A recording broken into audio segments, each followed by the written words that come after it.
जरा सोच कर देखिए, सिर्फ 8 महीने की शादी, और वो भी अरेंज नहीं, लव मैरिज। लेकिन चाहत को ये नहीं पता था कि उसकी चाहत ही उसको मौत के घाट तक पहुंचा देगी। उत्तर प्रदेश के मुजफ्फरनगर से एक कलयुगी पति का एक मामला सामने आया है, जिसने अपने साथी के साथ मिलकर अवैध संबंधों के शक में और अपनी पत्नी के खर्चीला होने की बात कहकर अपनी पत्नी की ही जिंदगी खत्म कर दी। घटना के बाद आरोपियों ने शव को ठिकाने भी लगा दिया था। बताया जा रहा है कि घटना 1 हफ्ते पहले की है, लेकिन देर रात पुलिस ने इस हत्यारे पति को उस समय गिरफ्तार कर लिया जब वो नदी किनारे अपनी पत्नी के शव को ठिकाने लगाने गया था। दरअसल बुधवार की देर रात नगर कोतवाली पुलिस को मुखबिर की तरफ से सूचना मिली कि बाइक सवार 2 शख्स किसी लाश को नियाजीपुरा गांव में स्थित काली नदी में ठिकाने लगाने जा रहे हैं, जिसके चलते पुलिस ने मौके पर पहुंचकर जरूरी कार्रवाई करते हुए अरबाज नाम के एक शख्स को गिरफ्तार कर लिया, जिसके पास से पुलिस को आला कत्ल और साथ ही साथ उसकी पत्नी की लाश भी बरामद हो गई। हालांकि उस कातिल पति का एक साथी पुलिस को चकमा देकर मौके से भागने में कामयाब हो गया।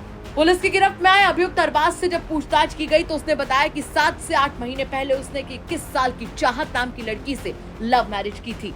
हत्यारे पति की माने तो चाहत ने खुद को उत्तराखंड के कोटेद्वार का बताया था। शादी के बाद अरबाज अपनी पत्नी चाहत को घर वालों से छुपाकर किराए के मकान पर रह रहा था, लेकिन अरबाज कहता है कि उसकी पत्नी चाहत का किसी और शख्स के साथ संबंध था और इसी के साथ साथ वो खर्चा भी बहुत करती थी, जिससे परेशान होकर उसने कदम उठाया। देखिए और सुनिए कैसे बेशर्मी से इतना बड़ा गुनाह करने के बाद भी ये शख्स कैसे कैमरे पर खुलकर अपनी बात कह रहा है। क्या नाम है भैया आपका? अरबाज। अरबाज, क्यों मारा अपनी पत्नी को? गलत चल रही थी सर, गलत चल रही थी। गलत किस तरह से गलत चल रही थी? मतलब गलत इस तरह चल रही थी कि मतलब मुझे छोड़ के और किसी के साथ में मतलब बदतमीजी कर रही थी। मेरे बर्दाश्त नहीं, मैंने कर दिया उसको। मेरे बर्दाश्त नहीं, मैंने क्या करा आपने? मार दी सर। कब आपने शादी करी थी? उसको ऐसा हो गया 8 महीने।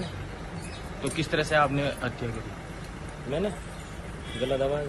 वहीं इस पूरे मामले पर पुलिस का क्या कुछ कहना है वो भी सुनवा देते हैं आपको। मैं अपनी पत्नी के साथ तुम्हारा क्या बताऊँ। कल रात थाना कोतवाली पुलिस को मुखबिर खास द्वारा एक सूचना दी गई कि 2 व्यक्ति जो मोटरसाइकिल से काली नदी की तरफ गए हैं और वहां पे काली नदी पे जाने के बाद में एक बोरे को नदी में बहाने की कोशिश कर रहे हैं। इस सूचना पर तुरंत थाना कोतवाली पुलिस और एएसपी साहब द्वारा मौके पे पहुंचा गया और जब दोनों जो लड़के वहाँ पे इस बोरे को बहाने का प्रयास किया था, उन्होंने पुलिस को देखते ही उनमें से एक वहाँ से फरार होने में कामयाब रहा। दूसरे लड़के को वहाँ पे घोर घेट कर जब पकड़ा गया और उससे पूछा गया और उस बोरे को निकलवा के नदी से, और जब देखा गया तो उसमें एक सरकटी लाश थी। और जब इससे पूछा गया तो इसने बताया कि ये जो लगभग 21 वर्षीय युवती है, इससे इसने 6 महीने पहले शादी की थी। ये युवती उत्तराखंड के कोटद्वार की रहना इसके द्वारा बताया गया है कि इसने इससे अपने घर वालों से छिपाते हुए इसे शादी की थी और न्याजूपुरा में कमरे का किराया लेके इसको अलग से अपने घर वालों से छिपाते हुए इसको रखा था। पिछले 6 महीनों के दौरान इन दोनों के बीच में कई बातों को लेकर अनबन हुई और आपस में झगड़े होने लगे, तो इसने अपने एक और अन्य साथी के साथ मिलकर लगभग 7 दिन पहले इसने इसको छुरी से इसका गला काटते हुए इसकी हत्या कर दी थी। और फिर इसके बाद में इसको सारे एविडेंसेस को मिटाने के उद्देश्य से इसको बोरे में पैक करके और नदी में बहाने के लिए ये लोग जा रहे थे। इसी दौरान पुलिस के द्वारा इन लोगों को पकड़ लिया गया। इसमें अभियुक्त की निशानदेही से आला कत्ल की बरामदगी की गई है और जो घटना स्थल है उस पर बारीकी से वहाँ से सारे एविडेंसेस कलेक्ट किए गए हैं और ये एक सनसनीखेज घटना है जिसके संबंध में जो दूसरा अभियुक्त है उसकी भी गिरफ्तारी के लिए टीम का गठन किया गया है और अभी इस अभियुक्त को माननीय न्यायालय के समक्ष प्रस्तुत किया जाएगा और इसके बाद में इस पर गैंगस्टर की कार्रवाई भी प्रचलन में लाने का इसमें प्रयास किया जाएगा। सर, इसने 1 हफ्ते पहले हत्या की थी, तब तक इसने बॉडी को कहाँ पे रखा होगा? इसने जब हत्या करने के तुरंत बाद ये रात्रि में हत्या की और अपने दोस्त के साथ मिलके इन्होंने जो नदी में जलकुंभी होती है वहाँ पे एक जगह पे ले जाके इसको डाल दिया था और इन लोगों को लगा कि ये डेड बॉडी जो है वो बह के आगे चली जाएगी।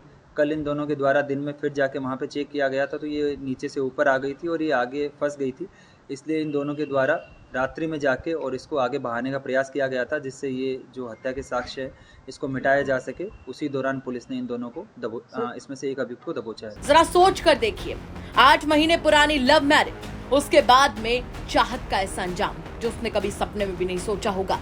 इस घटना के बाद कई सवाल खड़े होते हैं। सबसे बड़ा सवाल तो यहाँ पर यह खड़ा होता है कि आखिर लव मैरिज के बाद भी इस तरह की घटनाएं उत्तर प्रदेश में कब तक आती रहेंगी और उससे बड़ा सवाल यहाँ पर यह खड़ा होता है कि अवैध संबंध का सिर्फ और सिर्फ शक और इसी के साथ पत्नी का ज्यादा खर्चीला होना उसकी जान से ज्यादा जरूरी था।